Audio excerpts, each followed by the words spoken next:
नमस्कार दोस्तों, आप सभी का हिंदी सागर चैनल में एक बार फिर से स्वागत है। आज हम लोग क्रांतिकारी आंदोलन के इतिहास को देखेंगे। क्रांतिकारी आंदोलन जो है 2 चरणों में हुआ था। ये जो हम लोग देखने चल रहे हैं पढ़ने, ये उसका प्रथम चरण है। ये सभी एग्ज़ामों में कहीं यहाँ से क्वेश्चन बनते ही बनते हैं। ये मोस्ट इम्पॉर्टेंट टॉपिक है। इसमें जितने भी टॉपिक समाहित किए गए हैं वो सभी उनको शॉर्ट में करके एक अच्छा नोट्स आप लोगों को प्रोवाइड करने की कोशिश किया जा रहा है। हमारी टीम के द्वारा किया जा रहा है प्रयास कैसा लग रहा है आप लोग हमें कमेंट के माध्यम से ज़रूर बताया करें। और अगर आप हमसे टेलीग्राम पे जुड़ना चाहते हैं तो इसी चैनल के नाम से हिंदी सागर के नाम से वहाँ पे है, आप जुड़ सकते हैं, जहाँ आपको PDF प्रोवाइड हो जाएगी। और अगर वहाँ नहीं जुड़ पा रहे हैं तो आप हमें कमेंट के माध्यम से अवगत कराएं। जैसे भी हो आप लोग अपना महत्वपूर्ण समय निकाल कर हमें एक थोड़ा सा कमेंट ज़रूर छोटा सा करें, ताकि हम लोगों को उससे प्रोत्साहन मिलता है और कुछ अच्छा करने का कोशिश करते हैं और बेहतर ही होता है। तो आज हम लोग देखेंगे इन सारे टॉपिकों को। ये बहुत ही महत्वपूर्ण है। इसमें फालतू चीज़ें कुछ भी ऐड नहीं की गई हैं, वही ऐड किया गया है, वही टॉपिक उठाए हैं जो एग्ज़ाम में पूछे गए हैं। अगर आप एक बार इसको देखेंगे पूरी वीडियो तो आपको खुद ही लगेगा कि नहीं, हाँ, वीडियो में कुछ स्टैंडर्ड है। तो आइए बिना देरी के शुरू करते हैं। और शुरू करने से पहले आप लोगों से कहेंगे कि ये ज़्यादा से ज़्यादा लोगों में शेयर करें।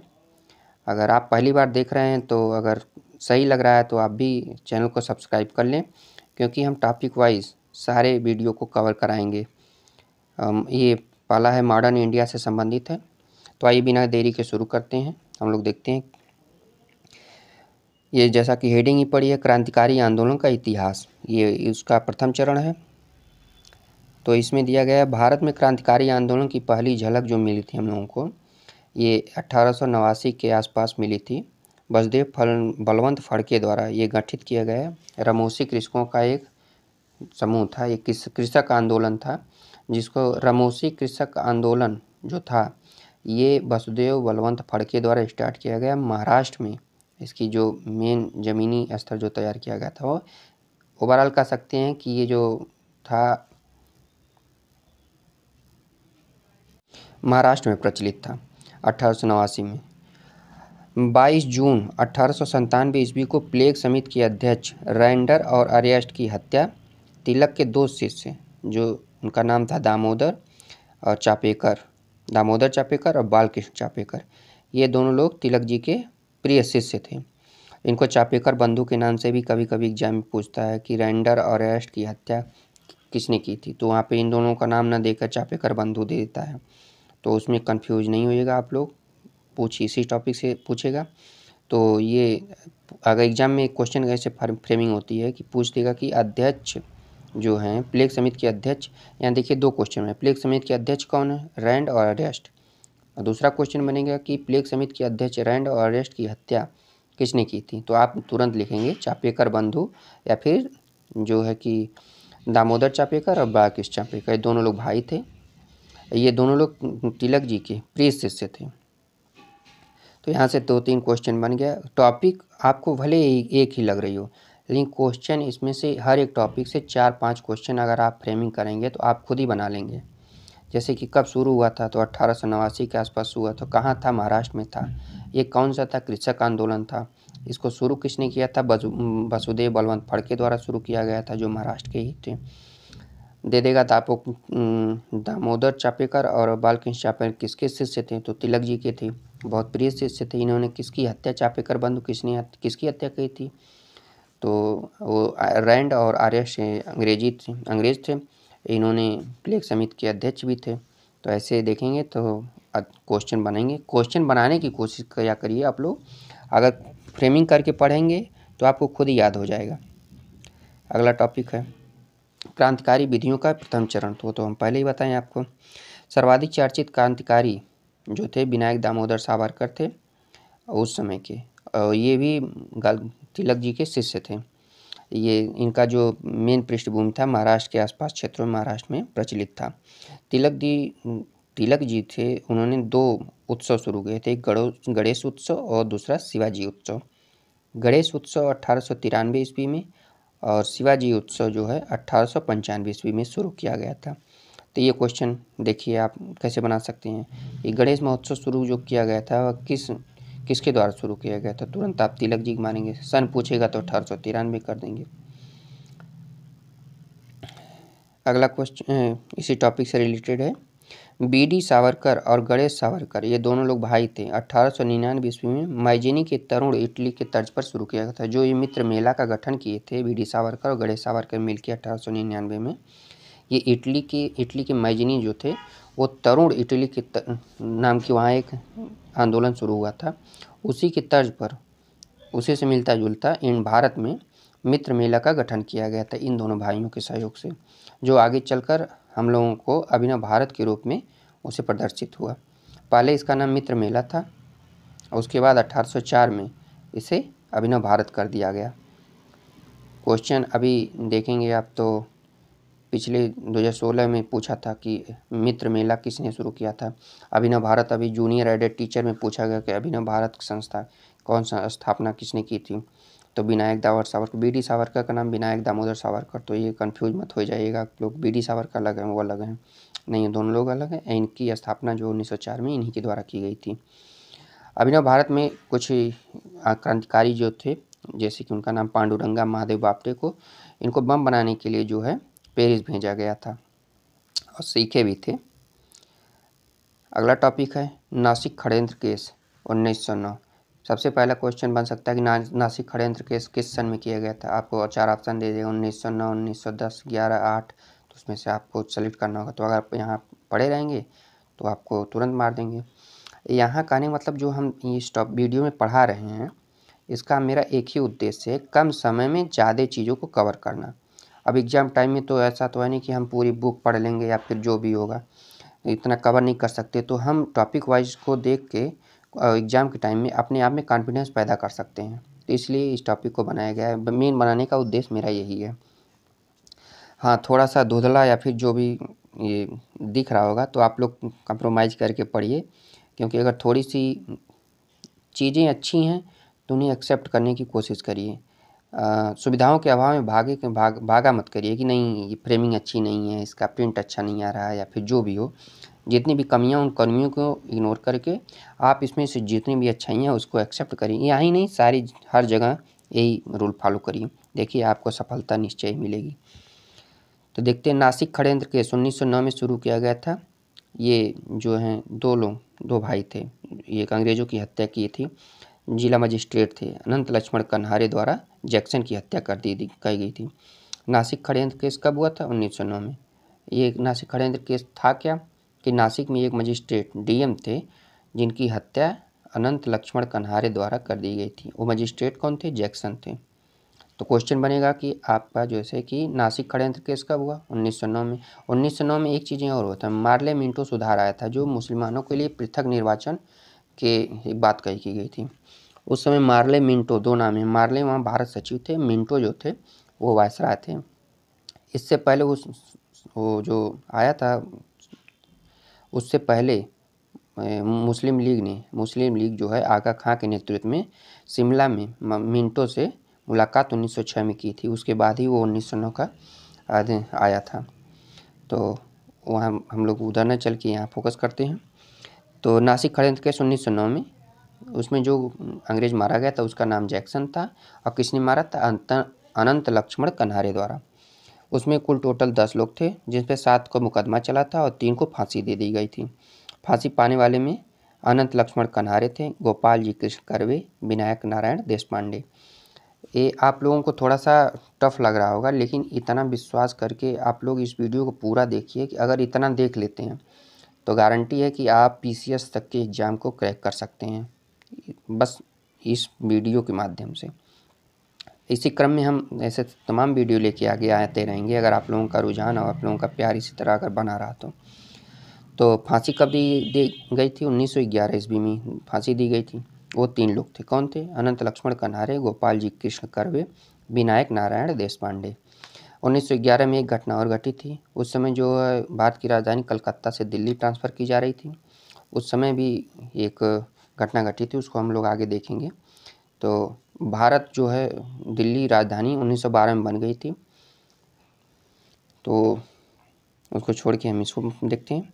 तो आइए देखते हैं, इतना आप लोगों को याद होगा। नहीं समझ में आ रहा है तो एक बार वीडियो देखिए, 2 बार देखिए, बार बार देखेंगे जरूर याद हो जाएगा। बंगाल में क्रांतिकारी आंदोलन, प्रथम गुप्त संगठन जो था अनुशीलन समिति था। इसका पूछेगा, जैसे क्वेश्चन पूछता है कि अनुशीलन समिति जो नाम रखा गया था उसको किसने सर्वप्रथम सुझाया। जैसे क्या होता है, बच्चा पैदा होता है तो ऐसा तो है नहीं कि वो बच्चा अपने साथ नाम लेके ही पैदा होता है। हमारे चाचा फूफा मामा मामी जितने लोग अपना अपना सभी लोग नाम बताते, तो उसमें से जो अच्छा लगता है उसको रखा जाए। तो वही पूछ रहा है कि अनुशीलन समिति जब बनी थी तो उस समय नाम तो रहा नहीं होगा, कोई संगठन बना, तो उसका एक नाम देने के लिए तो सर्वप्रथम नाम किसने इसको सुझाया था, एमएन राय ने। तो पूछेगा क्वेश्चन कि अनुशीलन समिति का जो नाम रखा गया था इसको किसने सुझाया, तो आप लोग कहेंगे एमएन राय। इसके संस्थापक थे वारिंद्र घोष, भूपेंद्र नाथ दत्त, जतेंद्र नाथ बनर्जी, प्रमोद मित्र। ठीक है, आगे देखते हैं इसमें क्या कह रहा है। आंदोलन का सूत्रपात भद्रलोक समाज द्वारा किया गया था। अरविंद घोष की सलाह पर वारिंद्र घोष और भूपेंद्र नाथ दत्त ने युगांतर नामक साप्ताहिक पत्र निकाला। युगांतर एक क्रांतिकारी पत्र है, इसको ध्यान रखिएगा आप लोग। युगांतर एक क्रांतिकारी पत्र है जो वारिंद्र घोष और भूपेंद्र नाथ दत्त के सहयोग से निकाला गया था। किसके सलाह पे, अरविंद घोष की सलाह पे। 1906 में पहला सम्मेलन कलकत्ता के सुबोध मलिक के घर पे हुआ। किसका, ये जो है प्रथम गुप्त अनुशीलन समिति का जो है प्रथम सम्मेलन कलकत्ता में सुबोध मलिक के घर पे हुआ था। इसका उद्देश्य था खून के बदले खून। इस क्रांतिकारी समूह द्वारा बंगाल के लोकप्रिय गवर्नर ब्रूमफील्ड कूलर की हत्या का असफल प्रयास किया गया, यानी कि वो मरा नहीं था। ढाका में भी एक अनुशीलन समिति की कार्यरत थी जिसके संस्थापक थे पुलिनदास। अगला केस है अलीपुर षड्यंत्र केस, 1908 में हुआ था। देख रहे हैं आप, पूरा क्रम में है 1908, 1909, 1911। तो इस तरह से आप बार बार देखेंगे, रटने की कोशिश मत करिएगा। मेरी एक ही सलाह है कि आप कोई भी चीज़ समझ के पढ़ने की कोशिश किया करिए, रटिए बिल्कुल भी नहीं। रटा हुआ आपको 10 दिन 1 महीने याद रह सकता है, लेकिन हमेशा नहीं। अगर आप समझ के पढ़ते हैं तो आप पूरी लाइफ उस चीज़ को याद रख सकते हैं। इसलिए मेरी सलाह है कि आप बिल्कुल रटने की कोशिश न करें। हाँ, एग्ज़ाम से पहले आप जितना रट्टा मारना मार लीजिए, लेकिन आपको जब टाइम मिला है तो उसको समझने की कोशिश करिए। अलीपुर षड्यंत्र केस 1908 में हुआ था। ये क्रांतिकारी जिसने शुरू किया था ये हेमचंद कानून को, जिन्होंने 1988 में कलकत्ता स्थित मणिक तल्ला में बम बनाने का कारखाना खोला था। तो यहाँ पूछा जाएगा क्वेश्चन कि मणिक तल्ला में बम बनाने का कारखाना किसने खोला था, तो आप बोलेंगे हेमचंद कानूनगो ने 1988 में। ये पेरिस से रूस ट्रेनिंग लेके आए थे, रूस में एक रूसी ट्रेनिंग से लिए थे। 34 व्यक्तियों को अवैध शस्त्र रखने के कारण बंदी बनाया गया था, जिसमें वारिंद्र घोष और अरविंद घोष, ये दोनों लोग भाई थे। सब पर अलीपुर षड्यंत्र केस के तहत मुकदमा चला। अलीपुर षड्यंत्र केस कब हुआ था, ये 1908 में। ये हमेशा याद रखिएगा, सन याद रखिए, मोस्ट इम्पॉर्टेंट। सब पर जो है अलीपुर षड्यंत्र केस के तहत मुकदमा चलाया गया। वारिंद्र घोष जो इनके भाई थे, इनको आजीवन कारावास की सजा हुई और अरविंद घोष को रिहा कर दिया गया। इनके वकील जो थे सीआर दास थे। अरविंद घोष को जो इनके वकील थे वो सीआर दास थे। और जब इनको रिहा किया गया तो ये सारी राजनीतिक और क्रांतिकारी जितने भी आंदोलन या कुछ चल रहे थे इनसे एक अलग होके ये पांडुचेरी चले गए। वहाँ पे ओरिवली आश्रम पे इन्होंने रहना स्टार्ट किया, वहीं संन्यास ग्रहण कर लिए। इनकी जो रचना थी क्या है, Hindu view of the life, और इनका समाचार पत्र वंदे मातरम, उदारवादियों की आलोचना, ये इनके पत्र थे।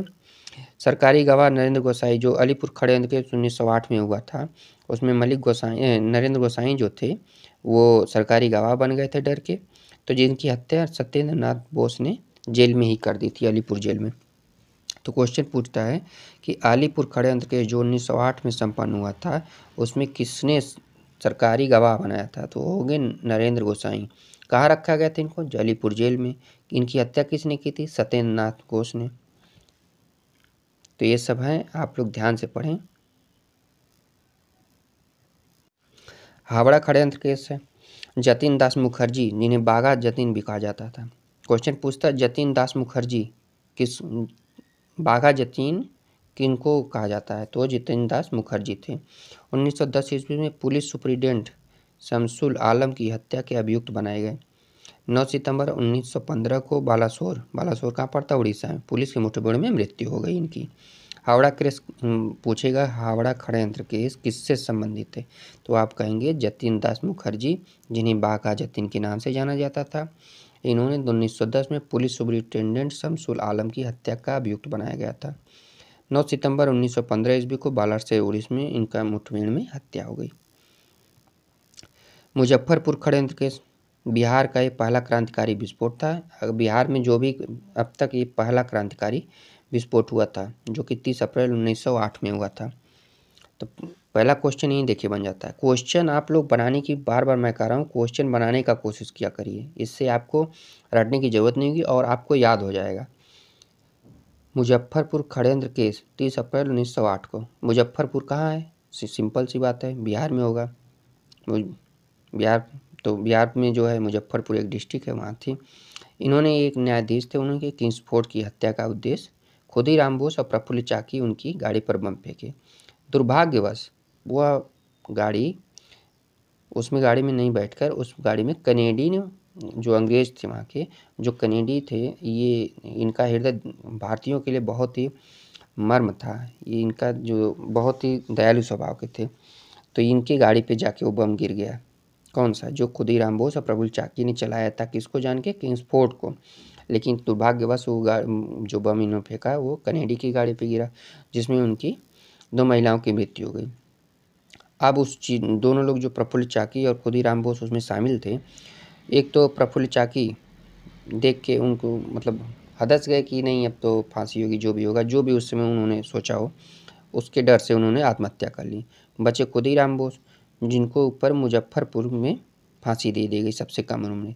तो पूछता है कभी कभी कि जितने भी क्रांतिकारी हैं उनमें सबसे कम उम्र में फांसी पाने वाला प्रथम व्यक्ति कौन है, तो आप मारेंगे खुदीराम बोस। ये कहाँ से जुड़े थे, ये मुजफ्फरपुर बम कांड में जुड़े थे, मुजफ्फरपुर षड्यंत्र केस में। ये कब हुआ था, 30 अप्रैल 1908 को। उसमें 2 लोग थे, एक प्रफुल्ल चाकी भी थे, जिन्होंने तुरंत आत्महत्या कर ली। इस कांड पर केसरी में लेख प्रकाशित हुआ। केसरी और मराठा तिलक जी की 2 एकदम प्रसिद्ध लेख पत्र था जो कि निकालते थे। तो उसी केसरी में तिलक जी ने लिखा, और जिसकी वजह से उनको 6 साल का जेल हो गया। मुजफ्फरपुर बम कांड जो हुआ था उसके संबंध में केसरी में लेख प्रकाशित हुआ, जिसके कारण तिलक जी को 6 साल की जेल होगी। उन्हें कहाँ रखा है, मांडले जेल में रखा गया। तिलक के वकील थे मोहम्मद अली जिन्ना, सजा रोक पाने में सफल हुए। अगला षड्यंत्र आ गया, दिल्ली षड्यंत्र केस कब हुआ, 1911 में। लॉर्ड हार्डिंग पर बम फेंका गया। नेतृत्व रास बिहारी बोस कर रहे थे। पूछेगा कि दिल्ली षड्यंत्र कब के हुआ था, 1911 में हुआ। बम फेंका गया था किसके ऊपर, दिल्ली षड्यंत्र केस में जो बम फेंका गया था कौन था उसमें, तो लॉर्ड हार्डिंग थे। उसी समय दिल्ली दरबार सजा था और कलकत्ता से दिल्ली जो है ट्रांसफ़र हुई थी भारत की राजधानी। और दिल्ली षड्यंत्र केस जो था रास बिहारी बोस के नेतृत्व में संपन्न हुआ था। इसमें फांसी कितने लोगों की, अवध बिहारी, अमीन चंद्र, बाल मुकुंद, बसंत विश्वास, ये इतने लोग थे, 4-5 लोग, इनको जो है फांसी दे दी गई। और बचे रास बिहारी बोस, किसी तरह से वो भाग पाने में सफल हो गए और भाग कर जापान चले गए। वहीं से उन्होंने 1942 में इंडियन इंडिपेंडेंस लीग का गठन किया। तो पूछता है कि इंडियन इंडिपेंडेंस लीग का गठन किसने किया था, तो रास बिहारी बोस ने जापान में किया था। 1942 में। तो दिल्ली षड्यंत्र केस में फांसी किसको किसको दी गई थी, पूछता है कि इनमें से किसको फांसी नहीं दी गई थी, तो उसमें से 4-5 ऑप्शन ये रहेगा, एक ऑप्शन कहीं से बाहर ला के रख देगा। अगर आप लोग ये पढ़े हैं तो तुरंत उसको एलिमिनेट कर देंगे। आइए देखते हैं, पंजाब से कुछ महत्वपूर्ण इसमें फैक्ट दिए गए हैं। लाला लाजपत राय जो पंजाब के ही थे, इन्हें पंजाब का केसरी कहा जाता था। लाहौर में जब वो आया था, लाठियों से इनकी अंग्रेज़ों ने मार मार के हत्या कर दी थी। और उन्होंने उसी समय कहा था कि प्रत्येक लाठी जो मेरे ऊपर गिरे वो तुम लोगों के ताबूत की अंतिम कील होगी। इनका वाक्य था अंतिम समय का। और ये समाचार पंजाबी के माध्यम से सूफी अम्बा प्रसाद प्रकाशित करते थे। और भगत सिंह के चाचा जिनका नाम अजीत सिंह था, उन्होंने अंजुमन मुहब्बसीन ए वतन नामक एक समिति का गठन किया था। तो एग्जाम में पूछता है कि ये भी मोस्ट इम्पॉर्टेंट, कई बार पीसीएस और एग्जाम में पूछ चुका है कि अंजुमन मुहब्बसीन ए वतन नामक समिति किसने गठित की थी, तो अजीत सिंह। याद करने में दिक्कत हो रही, भगत सिंह तो सबके जवान पे रटे होंगे, तो लिखिए कि आप याद करिए भगत सिंह के चाचा थे। कौन थे? अजीत सिंह भगत सिंह के चाचा थे, जिन्होंने अंजुमन मोहस्सिबीन ए वतन का नामक की समिति का गठन किया था और इन्होंने एक भारत माता नामक समाचार पत्र का भी प्रकाशन किया था। तो इस तरह से जितने भी मोस्ट इम्पॉर्टेंट छोटी छोटी वीडियो आती रहेंगी और आप लोग अपना स्नेह और प्यार ऐसे अगर वीडियो के प्रति बनाए रहेंगे तो हम लोग बहुत ही अच्छा आप लोगों के लिए करेंगे। और ज़्यादा से ज़्यादा इस वीडियो को शेयर करें। अगर पहली बार देख रहे हैं तो चैनल को सब्सक्राइब भी कर लें। अगर आपको लगता है कि हाँ, इस चैनल के माध्यम से हमारा कुछ लाभ हो सकता है तो आप ज़रूर करें। चलिए, आप लोगों का बहुत बहुत धन्यवाद।